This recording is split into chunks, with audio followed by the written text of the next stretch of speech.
Welcome to another CEO Wisdom podcast with Top Slapjum. With us today, he's CEO at Adano.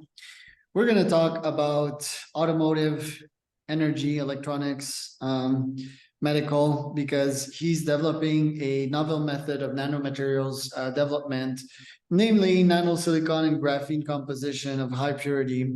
And he's serving these industry that I previously mentioned. So it's going to be fun. This podcast is brought to you by podfire.com. That's my podcasting company. If you want to start scale, be invited to a podcast, find sponsors, and monetize your podcast, you can go to podfire.com. Tom, welcome to the pod. Tell me a bit more about yourself and about Adano. Yeah, hello, Charles. Thank you for inviting me to have this Friday conversation. I think it will be very interesting. So yeah, we've started the company back in the end of 2018. At that moment, basically, I was fed up with working from 9 to 6 in the banking sector. Yeah, wanted to try something new, and I think that was the perfect opportunity to dive into a world of startups and especially deep tech. Yeah, because and it was a very brave move when we met the science team. Yeah, because for them it is also, you know, like it's a challenging thing for them to give and share their like know-how on how they are doing things and stuff to a person that is completely unknown to them. But the good thing that in Latvia, where I'm from, so there is a platform which is called the commercialization reactor, and basically what they are doing is that they are scouting different technologies that are on the like potential verge of commercialization, and they are basically doing those events where they are merging scientific breakthroughs with brave entrepreneurial spirit, and then you can form a company out of it. They have also a backed up VC fund that can also like support you from your first steps. A very nice acceleration program on, you know, those basic things, how to understand your like value proposition and everything else. So yeah, and we've been running for already 5 years. Currently, we are in Poland. Closed the seed round of 700,000 euros last summer. Yeah, now we are very fortunate to have our own like laboratory with all the state-of-the-art equipment and everything else. And currently, where we are is that our potential customers are the lithium-ion battery cell manufacturers. So, and we would like to possess ourselves as the raw material supplier of the nanosilicon and graphene composite material. And the thing is that currently, of course, like the EVs are like very popular, but still we believe, and our customers do believe, that there's still some kind of a lack of sales due to just the perspective of the potential customers, that the current range of the EVs won't satisfy their needs. Yeah. And basically the only thing right now with the current technologies is just to make the batteries bigger. Yeah, but this is not that anyone is interested in. So now all of the factories are diving in back to the battery chemistry, and this silicon material is like already for a fact that it will be like the new generation of the lithium-ion batteries would be based on this material on the anode side. Yeah, which where currently graphite is possessed. So, and we would like to replace this graphite with our own composition of nanosilicon and graphene. Yeah, and with our technology, we have various competitive advantage, how to create this material, and foremost how to extend the cycle life, and so that you will have not only the improved range, but also the batteries would perform like much longer, because we are also coming to a point where people who are using the electronic vehicles for some time already, they are starting to experience this significant depreciation of the battery capacity. Yeah. So for example, when they bought a car, they had for example, 300 kilometers on a full charge. Yeah. And after like 5 years or so, they already have somewhere about 230, 250. And it is also based on where the EV is used in terms of like what the temperature is outside. So all of those also factors are coming in, and we are really closely working with the factories, and currently developing. We will have a big pilot project with one of the biggest cell manufacturers in Germany, in order to determine what would be also like the other chemistry material, like to tailor our material to the current standards of the lithium-ion batteries. And then furtherly, we will go already to the so-called like implementers, like automotive industry or consumer electronics, and so on and so forth, to already start testing our material in the batteries in like real life applications. Right. Okay, let's talk about the potential application here. So right now it's still in startup phase. You got some funding, but you don't have customers, right? We have potential customers with whom we have signed various like cooperation agreements and doing pilot project, but the revenues will start in the beginning of next year. Yeah. Okay. And okay, when you will sell the material, like do you sell per gram? And what would be the average order of these companies, and who would order from you specifically? So no, of course, like grams are very small quantity. Yeah, already now we are producing like 30, 50 kilos per month. This is the production capacity, and it is enough to initiate some pilot projects, because even for one pilot project to really have good testing, you need at least like 10 kilos to give to the cell manufacturer. Yeah, and those are basically our clients. Yeah. Okay. And okay, let's say per kilogram, right? But what would be, I mean, if Nissan orders you something for their exhaust or their lithium battery, I mean, they don't produce lithium batteries. Samsung could be a better example. But what would be the average order, and why would they order from you specifically? So basically, there are 2 points of the value of the product that us and most of the startups that are working on similar materials are focusing on. One is the performance of how high you can go with the battery power, and of course, second is how cheap you can sell it. Yeah. I would say, like, for example, if we're talking about Samsung, yeah, I think they are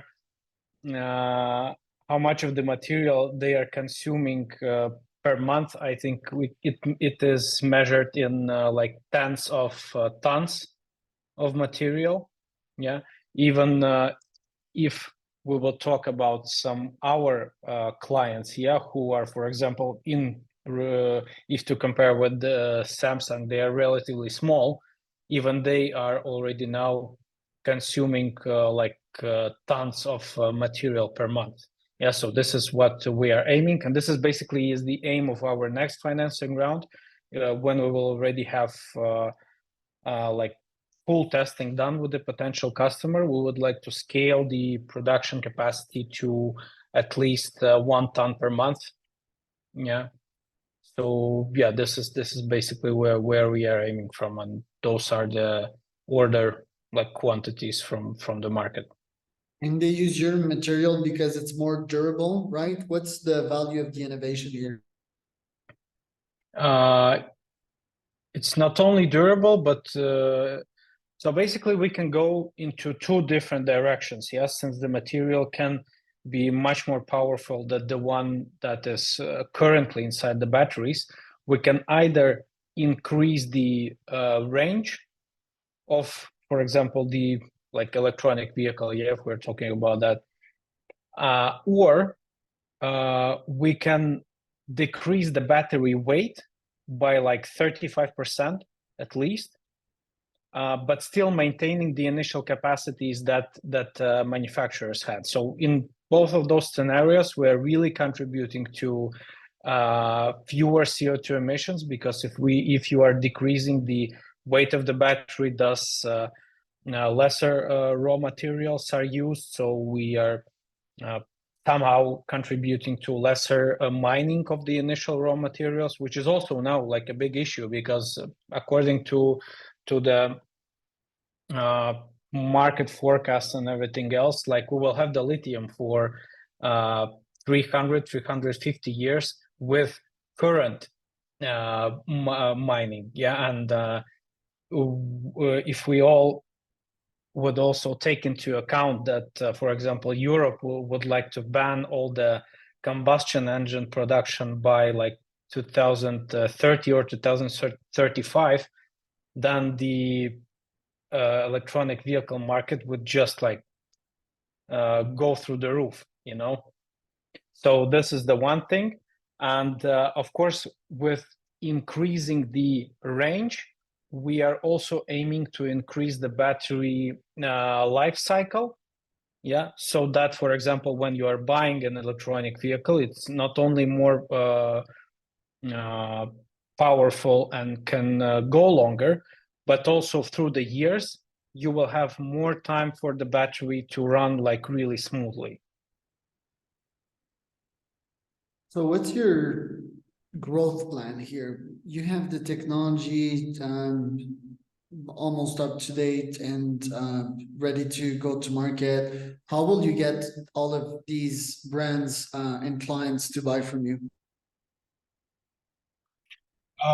So basically, yeah, our sales strategy is really straightforward. We are attending a lot of different exhibitions and conferences, and you know, the conversations with the potential clients are really easy, because there is a like really strong pain in the industry on how to make the batteries go longer, how to make the batteries better, yeah, for their consumers.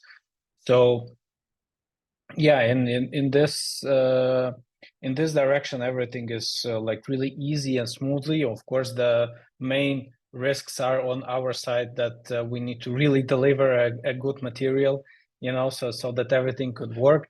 And also the risk is that when you are testing the material, yes, there are basically 2 core phases. Firstly, you are just testing it in the batteries, which are basically connected to a charge station, and then you are running the cycles, which also takes like a lot of time, you know, because for an cell manufacturer, it is not enough to test the batteries for example, 100 charges and discharges, and that would be it. Yeah, you know, they want to test it at least for 600-700 cycles. Yeah, and each cycle is like 10 hours. So you can calculate on how much time would it take. And then we are already together going, for example, to a implementer, who is either it would be the automotive industry or consumer electronics, or I don't know, production of drones and stuff. Yeah, so basically everything that is running on lithium-ion batteries. And they also need to do some like field tests on how the batteries with our material will perform in real life conditions. So this is something that takes, really a lot of time. And if you will have some problems, then you need to start all over again. Right. And how precisely will you outreach to these folks? Will it be LinkedIn outreach? Will it be cold email, ads? How will you get in touch with these folks? Initially, when we were searching for first clients, basically we have did everything like LinkedIn, cold emails, calling to the some numbers which are open sourced, going to exhibitions and stuff, also getting the help from like accelerators, some institutes with whom we are partnering with. And I would say that all of those channels throughout the time gave some result. And now, for example, we have like 4 potential clients for lithium-ion battery cell manufacturers in Europe who are closely working with us. We have like a lot of meetings and stuff. They are monitoring our progress in terms of what is happening with the material. Yeah. So this is basically how we are working right now. And as I already said, so our aim is not to become, for example, a like huge factory and to develop like hundreds of tons of material. Yeah, we just like to, for now, closely work with 1-2 dedicated clients of having the production capacity of our material up to like 1 ton per month. Yeah, and then just like bring also the IP house inside and grow together with the client. But also, of course, as a startup, we also see that the second growth strategy would be a successful exit, and this is why we have some conversations with, I would say, like top tier cell manufacturers. Yeah, but of course, with them, you need to really have everything in line in terms of like how you will grow, how you will scale up the production, all the tests already done to like continue the conversation with them. But we also have good solid leads with those kind of companies. Right. What challenges have you faced yet, or what challenges do you expect to face in 2024? I would say that I'm facing challenges like every day. When we were relocating to Poland and acquiring some like already state-of-the-art equipment, how to produce the material, not the ones that we have used previously. Every step, and this is like being completely honest, not a single step of progression was smoothly. Yeah, so every time everything didn't work, and we need to somehow change some things or reassess some things, do some trial runs, test the material once again, change some parts of the equipment and stuff. So already now I'm foreseeing like if like a week passed by and we didn't face some challenges or obstacles, then I'm already worried that the next week would be even harder to go further. Yeah, but of course, the main challenge is to basically now find solid leads on how to grow our company. Yeah, because now we are like a relatively small startup with like 3 employees full-time, but we are working very dedicatedly, and now we've already understood that we need to grow as a team. And this is something that also I foresee that could be a challenge to really find the people who would like to stay long term with us, and who will understand the company, who will understand what we are doing, where we are going, and their vision would be in line with ours. And really grow from there. Because in terms of the funding, it's a challenging thing, but there are a lot of different companies who'd like to invest in this sector. So it's really a matter of just like constantly talking with investors, and then you will find your investor eventually who would like your company, like what you're doing. With the clients, we are more or less okay. We have good partners, good suppliers. So this I think is the biggest challenge, to really smooth growth of the company in total. Right. And what will be your main objectives for this next year as a CEO? Main objectives are start to sell the material. So we have already secured our first sale to one of the customers, 10 kilos for a certain price, which I cannot disclose. Then we would like to have a repetitive sailing for at least once or twice in a month. So this is one of our milestones, to have at least 3 pilot projects, and to scale our production capacities to at least half a ton per month. Where can people find out more about you, Tom? I'm trying to promote ourselves on LinkedIn, of course. So just please follow Adano or myself. On LinkedIn. We are attending a lot of different industry conferences, and also conferences that are dedicated to deep tech startups. So this is definitely the places where you can find us. And of course, you can visit our website if you want to have a bit more in-depth technical information on what we are doing. And currently, we're also working on our website to make it much better. We will have a blog there where we will post what updates do we have on the company growth. So I welcome everyone. I was Slapjums and Charles Cormier for another CEO Wisdom Podcast.com.